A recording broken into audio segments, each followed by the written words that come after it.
ये नज़ारा जो आप देख रहे हैं, ये फतेहपुर के ज्वालागंज का रामलीला मैदान है। यहाँ पर बरसों से रामलीला होती चली आ रही है।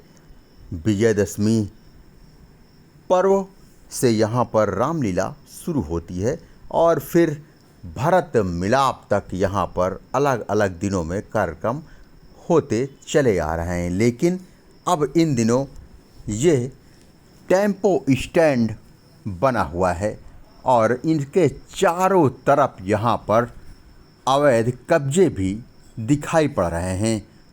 तमाम यहाँ पर आने जाने वाले लोगों का यह कहना है कि रामलीला मैदान 2 बीघा 6 बिसुआ में फैला हुआ था, लेकिन धीरे धीरे करके यह मैदान संकुचित होता गया।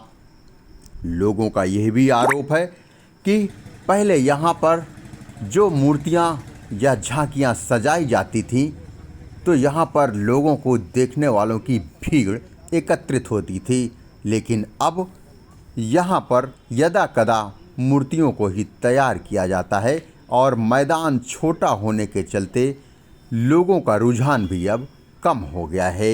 बड़ी बात तो यह है कि मुख्य गेट पर रामलीला कमेटी का कोई भी बैनर भी नहीं है, ताकि लोग दूर से ये देख सकें कि यह ज्वालागंज का रामलीला मैदान है। हालांकि ये जीर्ण शीर्ण हालत आपसे छिपी नहीं है, सीधे इसे आप देख सकते हैं। लेकिन इसका जिम्मेदार कौन है, ये बताने वाला कोई नहीं है।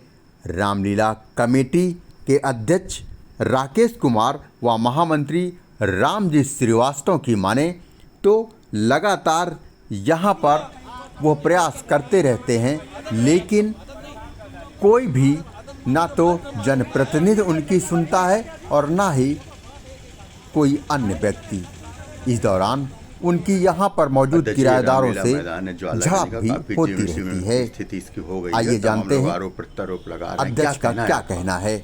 देखिए भाई साहब, हम लोग जो है आज से नहीं एक ज़माने से इस रामलीला मैदान, एक तो सीमित सबसे बड़ी चीज़ है सीमित संसाधन है जी जी, आमदनी के सीमित संसाधन है। हाँ।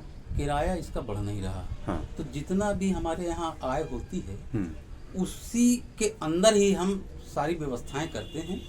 हमारी यहाँ 14-15 दिन के करीब आप ये समझिए कि दशहरे के दिन से प्रोग्राम शुरू हो जाता है और राज्याभिषेक तक चलता है। 4 तारीख से 20 तारीख तक राज्याभिषेक तक चलता है। हाँ। और दशहरे के बाद से हमारा ये ताड़का बस से लीलाएं शुरू हो जाती हैं और अनवरत राज्याभिषेक तक हमारी लीलाएं चलती हैं। और उसी में हम अच्छे अच्छे पात्रों को बुलाने का प्रयास करते हैं और आते भी हैं।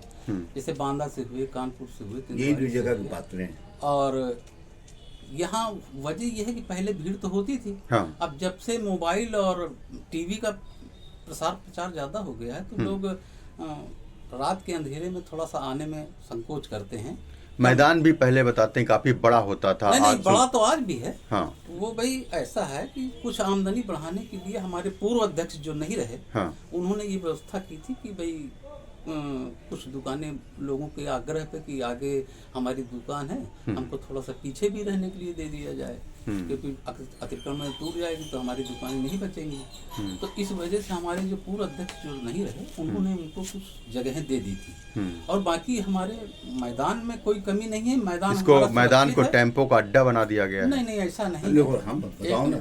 टेम्पो तो इसलिए कि देखिए हमारे पास अगर हम कुछ आमदनी का स्रोत नहीं बढ़ाएंगे तो हम ये हमारी 1 मिनट शांत रहो जरा सर, बताने दे।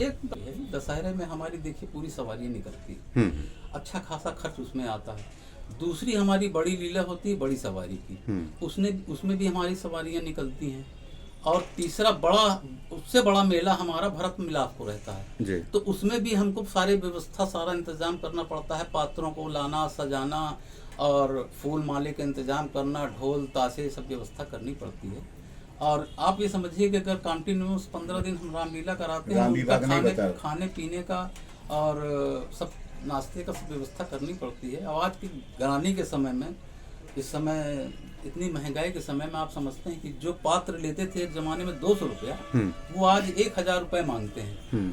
तो इस वजह से भाई कुछ संसाधन हम तो आपने कभी सांसद या विधायक निधि से कुछ मांग नहीं की यहाँ पर जीर्णोद्धार के लिए? भाई एक बार हमारे सुनने में आया है, हमने तो बात नहीं की है। हाँ। वो एक बार किसी से हमारे अध्यक्ष ने बात की थी, उन्होंने कहा कि शायद इतना हम दिलाएंगे तो इतना पहले आपको खर्च करना पड़ेगा, ये शायद बात आई थी। जी। हम नहीं थे। हाँ। हमको उड़ती हुई खबर ये लगी। अरे हमसे पूछो बताइए, कागज सब दिखाए बखिया बहुमत शांत भाई, इसलिए कुछ पाए नहीं। अब आ गए यहाँ, अब देखिए ये देखिए चेक है, सुन लीजिए, ये 3000 रुपये हमारी रसीदें आप देखो, कैसे रुपये महीने के। इस तरीके से रामलीला कमेटी के अध्यक्ष व महामंत्री का ये कहना है कि कम संसाधनों में भी वो रामलीला करवाते रहते हैं, लेकिन केवल लोग आरोप व प्रत्यारोप लगाते रहते हैं, उनका साथ कोई नहीं देता। अब इन हालातों में रामलीला मैदान क्यों संकुचित होता चला जा रहा है, क्यों यहाँ की कमेटी का लोग साथ नहीं दे रहे हैं, अपने आप में ये सवाल उठकर खड़े हैं। लेकिन अब कैसे यहाँ पर आगे काम चले और कैसे रामलीला मैदान का जीर्णोद्धार होगा, ये अपने आप में एक बड़ा सवाल है और किसी ना किसी व्यक्ति को आगे आना होगा, फिर चाहे वो फतेहपुर का कोई जिला प्रतिनिधि क्यों ना हो। फतेहपुर से आखिरी आंसू के लिए विवेक श्रीवास्तव की खास रिपोर्ट।